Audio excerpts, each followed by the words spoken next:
আমার ভাই এবং বন্ধুগণ, দেশ আমরা নতুন করে আরেকবার দ্বিতীয় স্বাধীনতা অর্জন করেছে বলে দেশের মানুষ কিছুটা স্বস্তির সাথে যখন জীবনযাপন শুরু করেছে, তখন আমরা লক্ষ্য করেছি একটা দল নির্বাচন নির্বাচন নির্বাচন জিকির তুলে অন্তর্বর্তীকালীন সরকারকে ব্যর্থ এবং তাদেরকে অস্থিতিশীল করে যেন তেন একটা নির্বাচনের পায়তারার অংশ হিসাবে এই অন্যায় অপকর্মগুলো শুরু করেছে। এটার জন্য মাস্টার ডিগ্রি, এটার জন্য উচ্চ শিক্ষিত হওয়ার প্রয়োজন নাই। আমাদের সাধারণ জনগণের কথা বলতে শুরু করেছে। এটার জন্য আজকে শুনলাম সাংবাদিক সম্মেলন করে তদন্তের কথা বলা হয়েছে। এদেশের মানুষ তদন্ত করার কথা বলে, কিন্তু তাদের কাছে একটা তদন্ত আছে। যারা যেন তেন নির্বাচন করতে চায়, অস্থিতিশীল পরিবেশ তৈরি করার মধ্য দিয়ে তারা সেই ঠুনকো নির্বাচনের আয়োজনে সরকারকে বাধ্য করার অংশ হিসাবে এই সমস্ত ষড়যন্ত্র চালাচ্ছে। 9 তারিখে ঘটনা সংঘটিত হয়েছে। আজকে সাংবাদিক সম্মেলন কেন?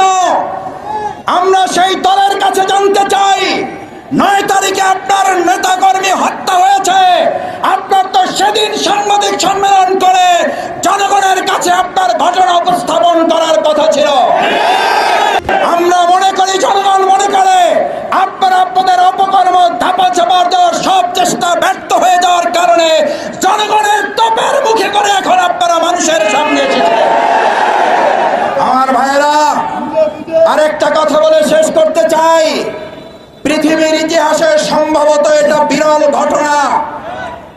মানুষ আন্দোলন করে সরকারের বিরুদ্ধে, আর আমাদের দেশের মানুষ এখন একটা দল ক্ষমতায় আসতে পারে এই আতঙ্কে তাদের বিরুদ্ধে এখন এই পতনের আন্দোলন। এটা পৃথিবীর ইতিহাসে কোথাও পাওয়া যাবে না। আপনারা গিনিস বুকে আপনাদের নাম লিখিয়ে ফেলেছেন।